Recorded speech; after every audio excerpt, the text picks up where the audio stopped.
Yo, Sean, MacMost UK. Today's just a quick video to say how excited I am for the iPhone 5S.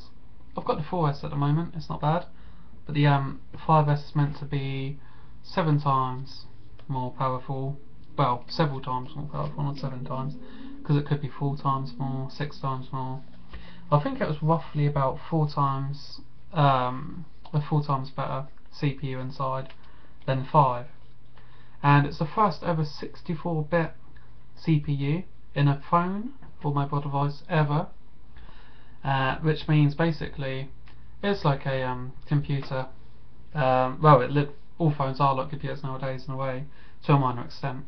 This is more like a desktop processor, so that means we should be seeing some decent games and stuff like that in the future. We can already see decent games such as Infinity Blade matching to the Xbox, PlayStation 3, not PlayStation 3 as such, maybe close to that, but it's definitely on par to the Xbox with Infinity Blade 2. So with this great speed boost with the processor and the new M7 engine, which could also help in games in more revolutionary ways than graphics, such as physics and stuff like that, which is far more important than graphics in the next generation. So with this on board, it should be able to compete with the current generation of consoles quite easily, hopefully. Well, yeah, it should do quite easily. And pair that with an Apple TV with AirPlay, you've got yourself a controller, which is the iPhone, and you've got yourself the big screen, which is obviously the TV. And you should be able to play multiplayer. If anyone else has an iPhone with a particular game, they should be able to have a controller too and connect your TV for split screen gaming. So what does this mean? Well, there's also another thing. There are also controller APIs for developers. A standardized control system. So sooner or later there will be controllers that you can attach via Bluetooth or Wi-Fi pass-through to your iPhone/iPad, which will connect to your Apple TV, and you can use that more as a traditional game console, because you'll have the traditional control pad you can use connected to the hardware, also known as the iPhone, which is connected to your TV. So what you're going to have is a portable game system which you can take out with you, use everywhere, then when you feel like it, connect it to your TV wirelessly for the in-house gaming system. So what does this mean? Well, it means quite a lot really, because Apple could make their own console out of this quite easily, and I think that's the route they're going, and they're doing very successfully at it. Because I've got to say, I'm a gamer, but I don't game as much anymore because I have children, so I don't have all the time in the world for gaming. But when I do game, it's mostly on my iOS devices, and any other time it's usually with the PC. So what does this mean? Does it mean it's going to beat the Xbox 360 and PlayStation 4?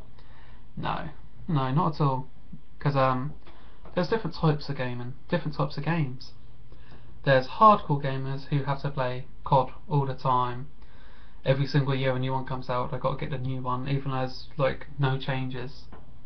And then there are people who want to play retro games. Like me, I love playing retro games, and just indie developed games are fun. I just like playing games that are fun, you know? So I use iOS devices and my PC. So will it be worth it for me to upgrade to the 360? Yes, because there are games that are going to be released that aren't released on the PC, which I would like to play. But the thing is, with the advancement of the hardware and mobile devices, it won't be too long until we'll see next generation games on mobile platforms, such as an iPad or iPhone. We've already seen it happening slightly. We have seen Call of Duty release their own. Call of Duty's been released on the iPad recently, and it's pretty good. It's not quite the same as console, but it's getting there. With this constant improvement and being pushing forward, it would definitely get there fast, especially with 64-bit computing available. And what's 64-bit computing mean?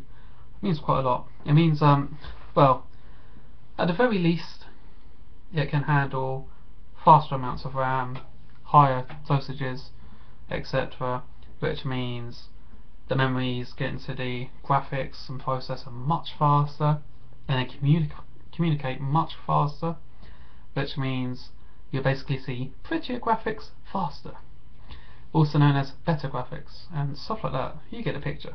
But it's not just graphics, it's background things and physics. They handle much better runs of 64-bit operations, and the whole operating system, well, the whole of iOS 7 has been redesigned for 64-bit, which is very good. So that's a bit about the processor. I could go much more in depth, but I don't really have the time, and I'm a bit tired, to be honest. So let's skip that. Let's move on to the camera. f2.2 aperture.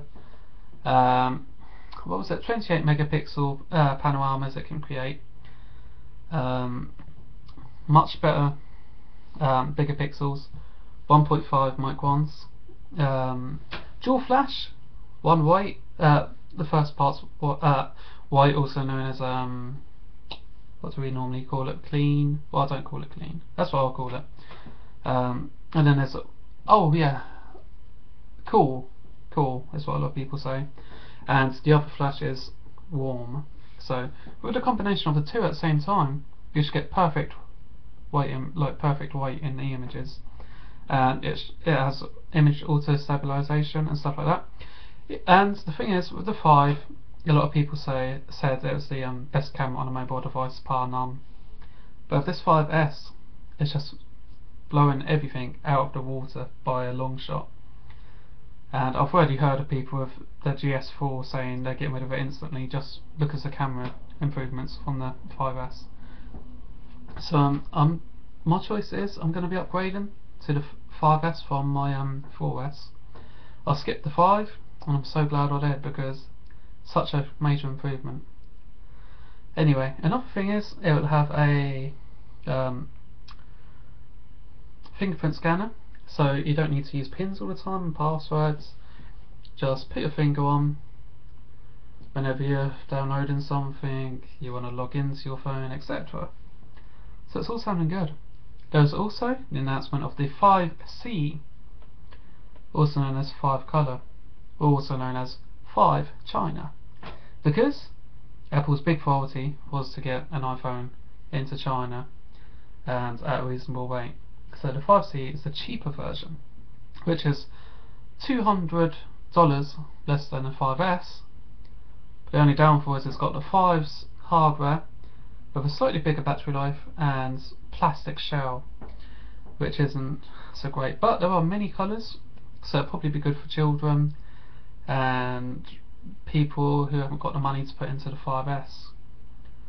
I'm going to be choosing the 5S myself because that's the logical upgrade path from the 4S. And you know, it's going to be fun. There was nothing really else announced, so just what I tell you all, take care and subscribe.